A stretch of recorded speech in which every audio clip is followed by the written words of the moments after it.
que agregou muito para a gente, né, enquanto profissional. E, claro, né, a gente conheceu também situações que a gente também não sabia. Então, eu fico muito agradecida de ter vocês aqui, tá?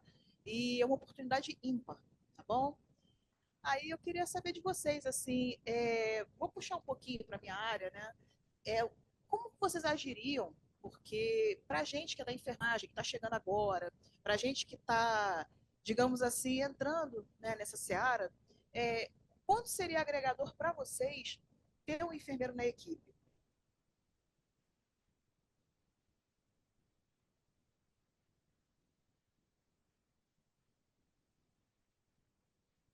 Bom, acredito que não só na questão da enfermagem, né, mas o profissional da saúde, no geral, ele contribui é, muito assim, em todos os âmbitos da saúde do atleta. No caso do enfermeiro, acredito que no cuidado, né? Então, no ouvir, no sentir a ambiência ali, o comportamento do atleta, do que ele está precisando para saber indicar o que ele vai precisar buscar, se é um atendimento nutricional, médico, um fisioterapeuta, algo do tipo, assim, personal trainer. Então, acredito que o enfermeiro ele teria um papel fundamental nesse entendimento do ambiente, das relações ali, de como que está se sentindo o atleta para indicar ele quais caminhos seguir. Concordo e acrescentaria mais também a psicologia, né? Que é extremamente importante no quesito atleta, né? Tendo em vista que eles são muito novos na maioria das vezes, né? A maioria tem menos, tem em média ali 20 anos, alguns são até menores de idade, né? E tem as vivências de casa, às vezes já conheci casos de atleta que tinha 17, 16 anos e saiu de casa para morar em outro estado e nunca tinha saído de casa antes, né? Então tem, tem toda uma questão ali que envolve várias outras coisas, né, relacionadas à saúde. E eu acho também essa questão do elo, né? Como a gente colocou, essa parte multiprofissional, ela é muito importante. Só que você, cada um trabalhar no seu cantinho, é efetivo, mas é mais efetivo quando a gente faz isso de forma em conjunto. Eu acho que a enfermagem vem muito isso, assim, como aquele profissional que ele consegue transitar nas áreas, amarrando todas as condutas, sabe?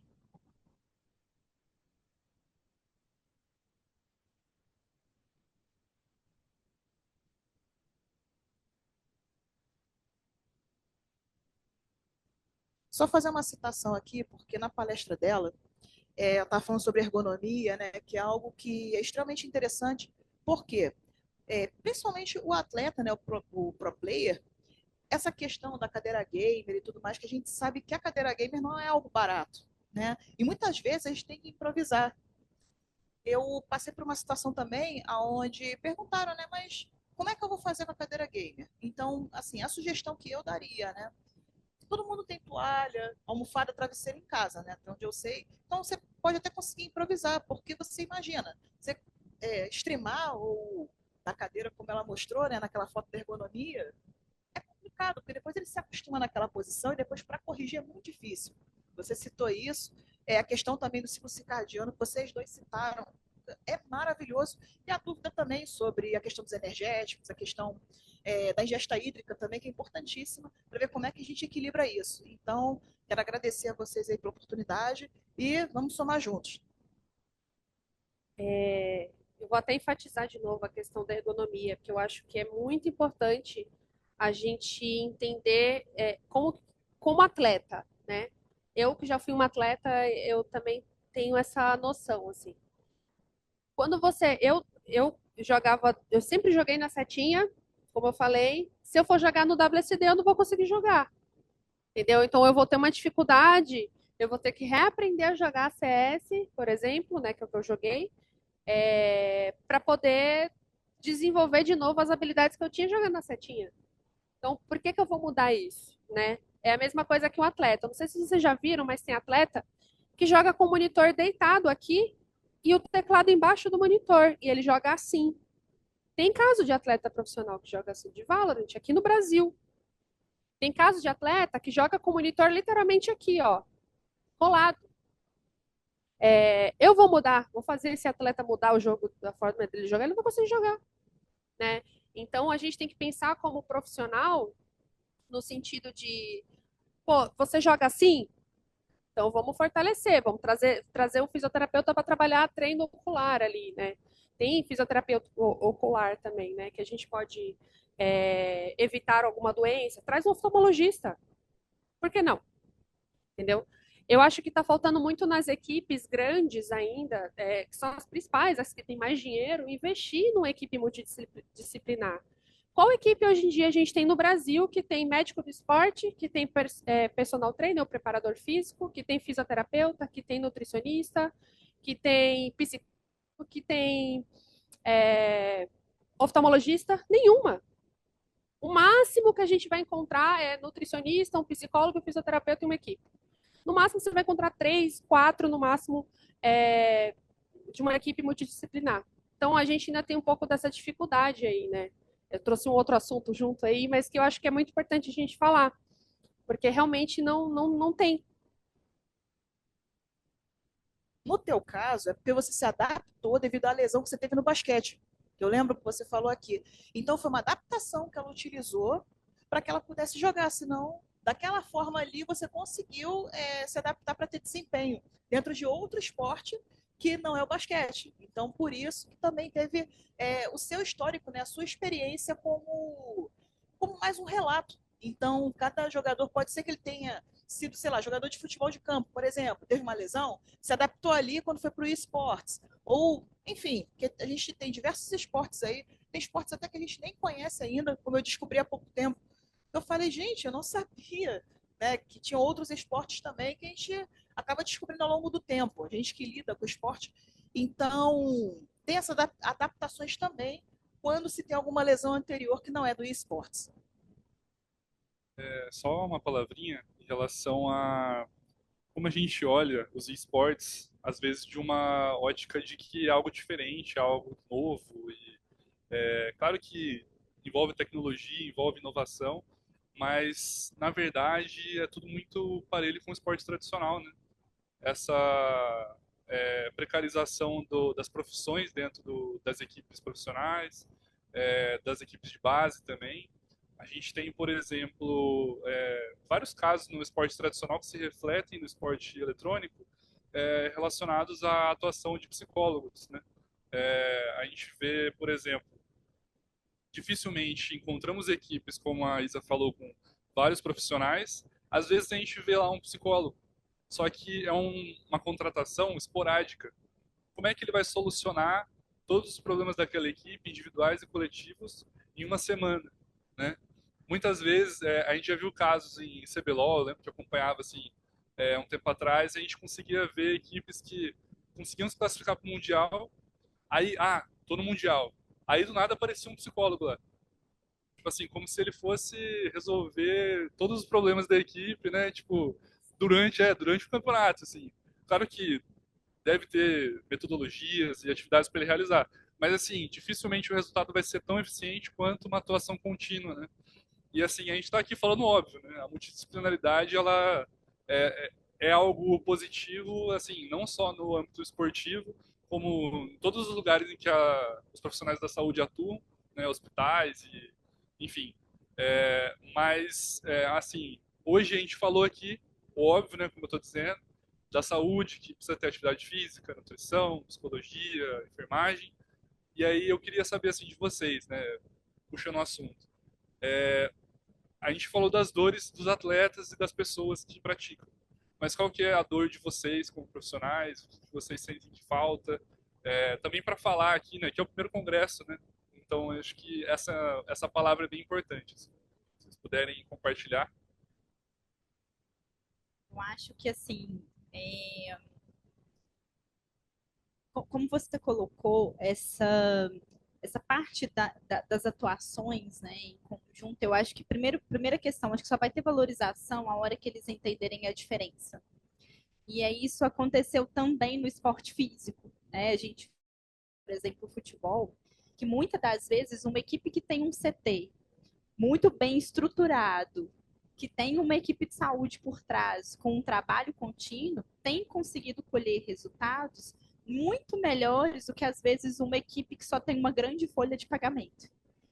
E aí, isso provavelmente vai acontecer em algum momento nos esportes também. Na hora que, né, as equipes começarem, as grandes equipes começarem a entender a importância e a diferença que isso vai fazer, tanto na performance, quanto na qualidade de vida, quanto também na longevidade daquele atleta, e isso começar a reverberar a títulos, eles automaticamente vai vir uma questão da valorização, né? E se torna uma cultura.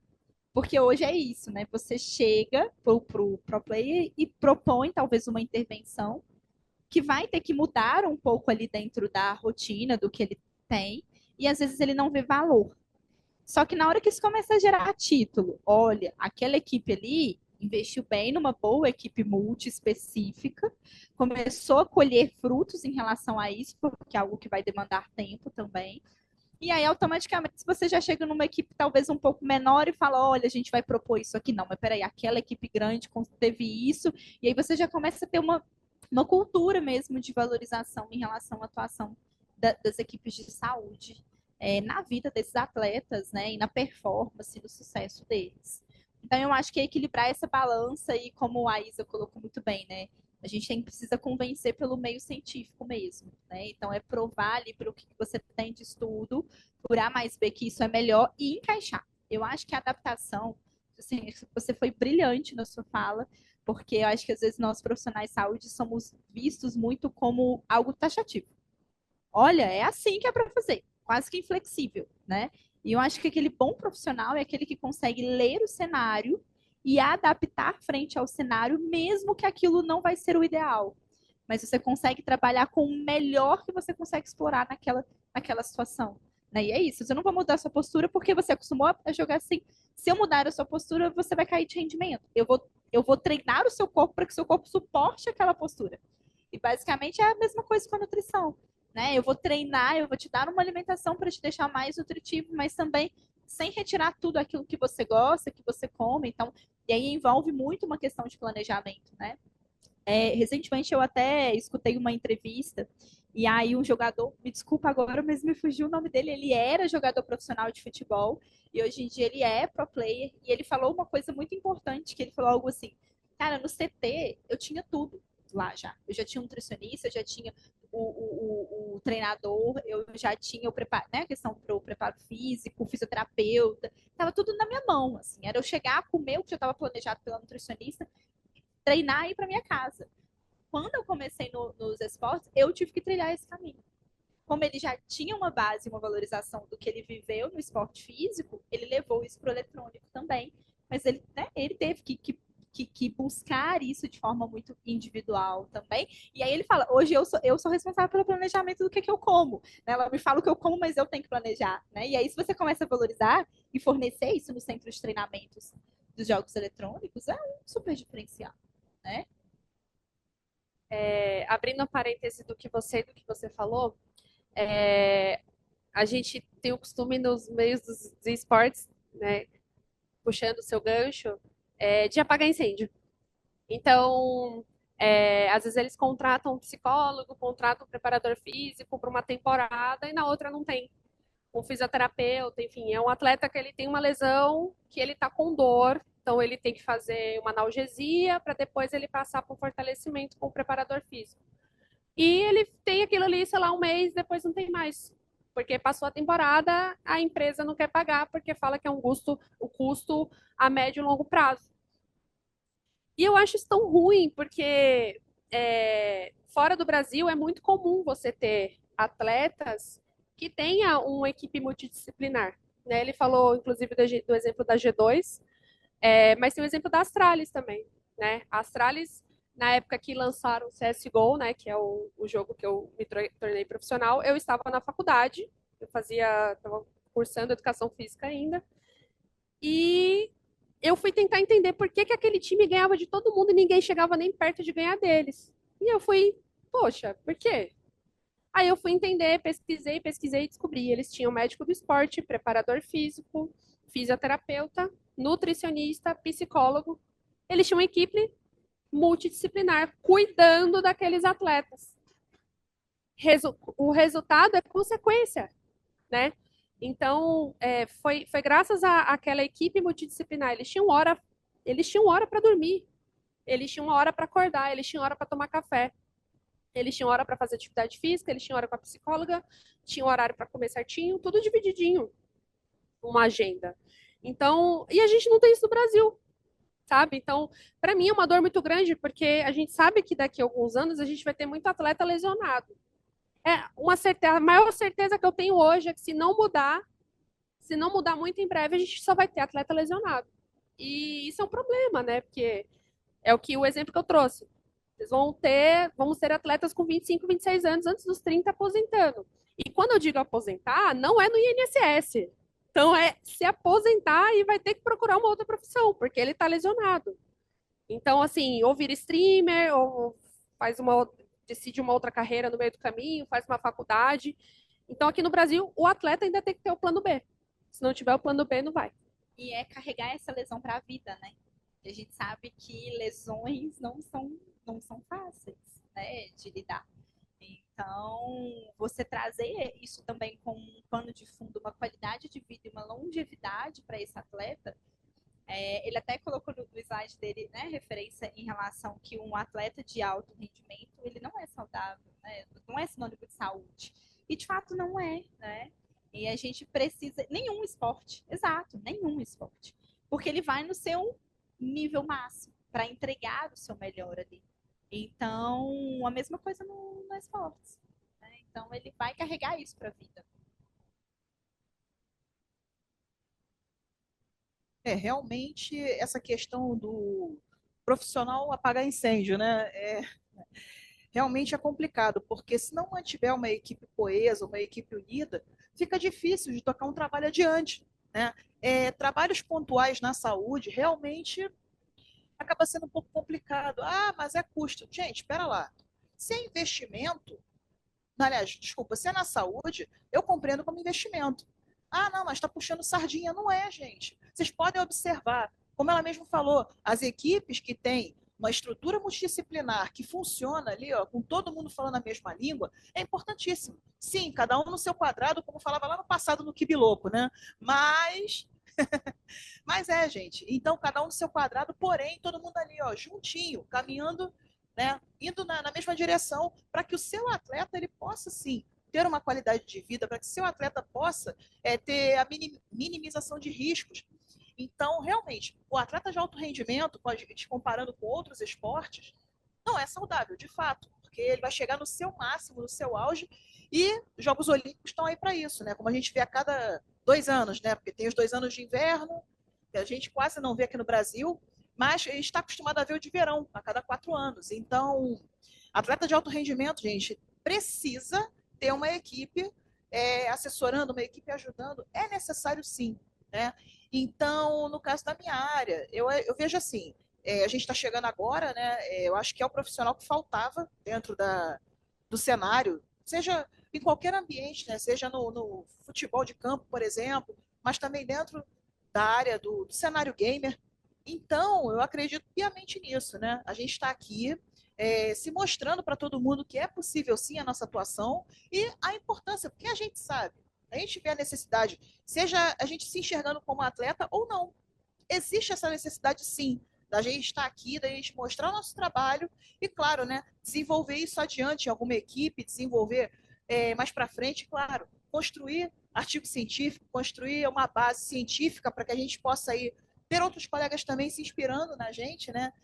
A gente está aqui, claro que a gente não é nossa, mas para que a gente possa ter algum caminho para direcionar alguém. Os futuros profissionais estão chegando, gente. A gente realmente precisa, de fato, estar aqui para mostrar que, sim, é possível a gente estar junto nessa.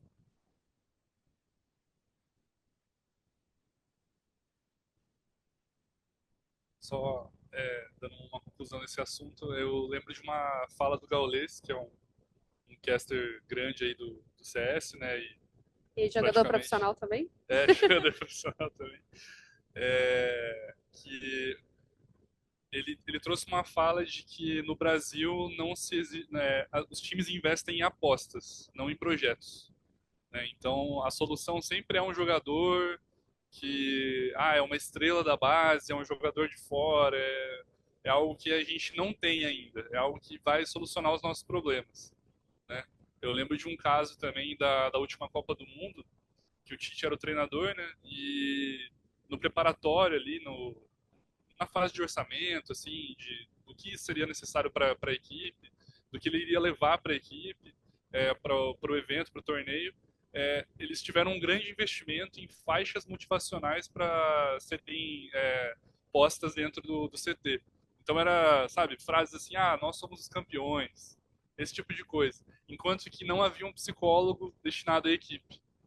Então, mais uma vez, né, o tradicional reflete no virtual, que é o que a gente tem de novo, mas que na verdade é o velho, né? Então, é muito difícil isso, principalmente quando a gente tenta pelas nossas próprias mãos se formar um profissional da área, né? Porque o cenário também não tem um curso de formação, um caminho a ser trilhado para a gente se tornar profissional na área. É diferente, por exemplo, você que quer se tornar um nutricionista do esporte hoje, você tem, além do curso de nutrição, né, das faculdades, você tem também especializações para isso, você tem um caminho, indicações, eventos e tudo mais.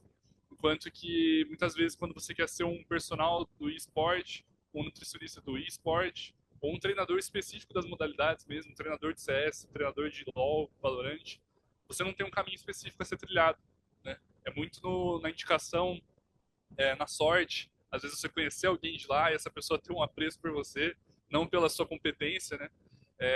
Ocorre muito isso no nosso cenário, infelizmente. Também como no cenário tradicional. Então eu acho que é muito importante, além de todo o desenvolvimento que vocês têm feito em relação à atuação com pessoas que cumprem o formato do atleta profissional de esporte eletrônico, é que as organizações, as instituições brasileiras também estão responsáveis por tudo que acontece com a gente, olhem para isso, formar profissionais, criar condições desses profissionais atuarem, criar regras também. Uma coisa que ocorreu depois do nosso famoso 7-1, né, foi que a CBF ela instituiu a necessidade de certificações para os treinadores, né? Isso foi uma questão que surtiu resultado, né? A gente viu o Brasil no Mundial de Clubes agora com ótimos resultados, que surpreendeu o mundo inteiro. Times que a gente está enfim, acostumado a ver no dia a dia, assim, desempenhando contra times europeus, que é um reflexo disso, né? Eles colocaram agora regras. Eu não sei se estritamente está assim ainda, mas para você ser um treinador, por exemplo, da Série A do Brasileiro, do Campeonato Brasileiro, você precisa ter um certificado da CBF, que é um curso de treinador, que você precisa ter uma formação de educação física para participar. Então, esse tipo de coisa eu acho que fomentaria uma melhora do nosso desempenho, tanto internamente que quando a gente vai para o mundo, né? A gente vê o cenário de LoL, é sempre assim, a gente classifica um time para o Mundial, ele vai lá e perde para regiões muito menores que a gente, né? Então, acho que se a gente tivesse um sistema de franquias ou algum sistema que promovesse essa obrigatoriedade de ter os profissionais nas equipes, aí a gente teria uma estrutura muito melhor. Tem alguns casos também, como a NBA, por exemplo, que eles têm um sistema de franquias muito forte lá, em que é obrigatório, né? Eles têm que ter, por exemplo, não sei se um enfermeiro, mas um médico do esporte, eles têm que ter um preparador físico, nutricionista, para eles poderem participar da organização. A equipe ela tem que cumprir regras para atuar, né?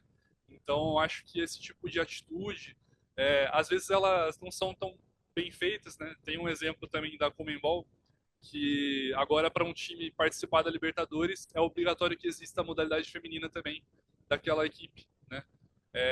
Alguns times levaram isso ao meio ao pé da letra, né? Só contrataram ali algumas jogadoras assim sem processo de seleção, sem dar muita estrutura, só para cumprir a regra, mas de qualquer maneira tem times femininos, né? Então esse tipo de incentivo, de empurre que as organizações têm o poder de fazer, eu acredito que seja a questão mais impactante.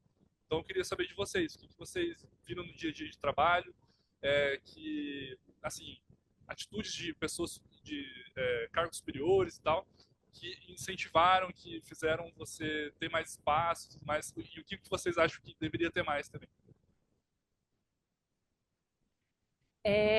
falar da minha parte, da minha área, eu enxergo muito a educação física, né, muito no início ainda, mas sobre as franquias, eu cheguei a ler faz uns 2 anos que no time de Valorant, né, nos jogos, os times de Valorant que representam o Brasil fora do campo, né, na franquia, né, para você ter um time de Valorant, você tem que ter um time de Academy também. Sendo feminino ou masculino, tanto faz, mas tendo um time de Academy. E eu cheguei a ler também que precisa de uma equipe multidisciplinar mínima que seja, mas que precisa. No caso de alguns times é só psicólogo e fisioterapeuta. No caso de alguns outros times é só fisioterapeuta. No caso de outros times é só psicólogo. Tem time com fisioterapeuta, psicólogo e nutricionista. Preparação física hoje no Brasil, eu acredito que a gente só tem um preparador físico nos esportes, atuando em time, hoje só tem um, que é o Laudelino, que ele está na Vivo Cage, né? E voltando no assunto, né, de novo, tá faltando equipe multidisciplinar, enfim. Sobre parte de cima,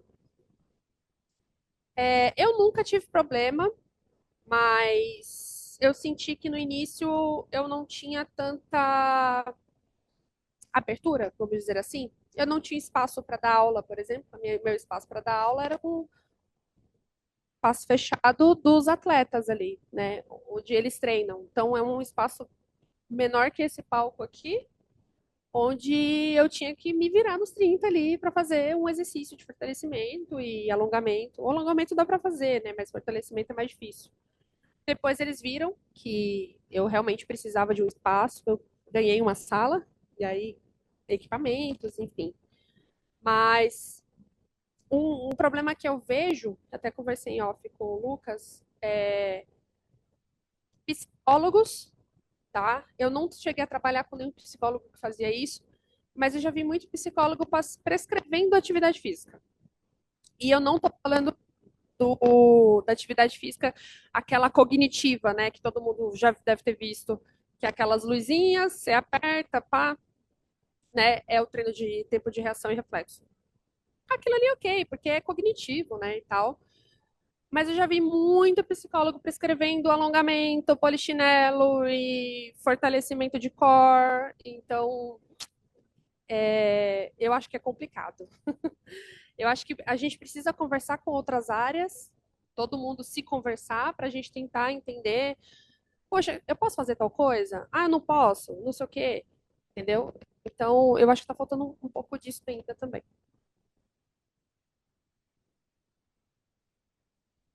De fato, essa interação, ela tem que acontecer, justamente para evitar o quê? Invasão de área.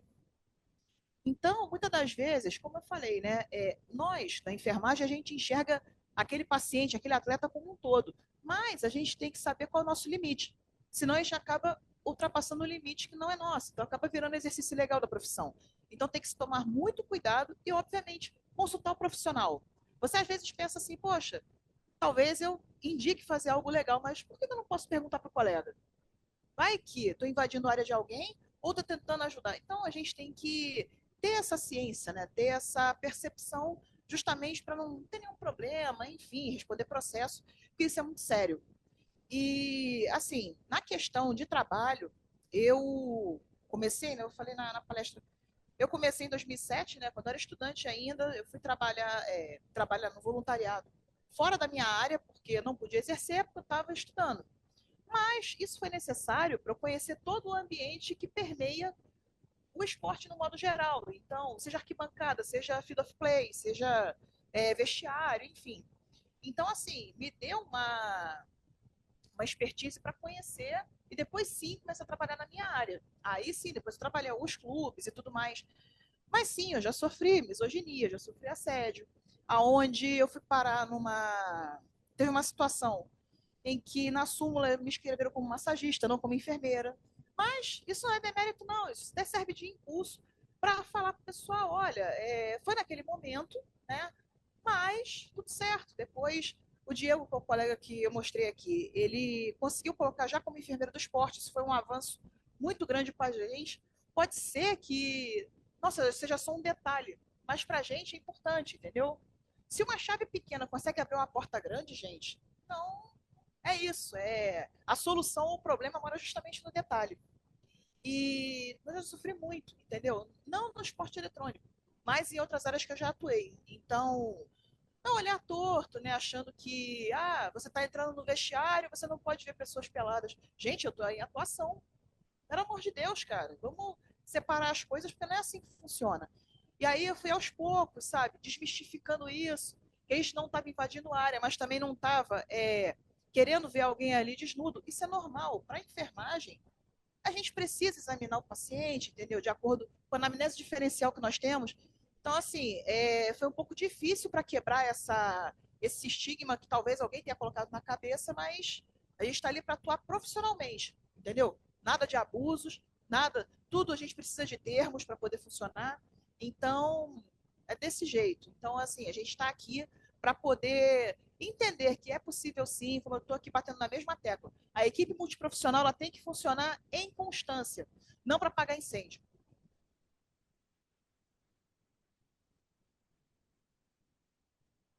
Na verdade, assim, né? Acho que a gente elucidou bem e trouxe bastante essas questões da importância tanto da constância quanto da equipe multi, cada um com o seu trabalho, né? E essa valorização que é o que a gente espera. E eu acho que esse congresso, eu acho que ele traz um holofote justamente para isso, né? Cada profissional discutindo sobre qual é a sua atuação e o que pode auxiliar nesse processo para melhorar ainda mais as performances desses atletas e também qualidade de vida.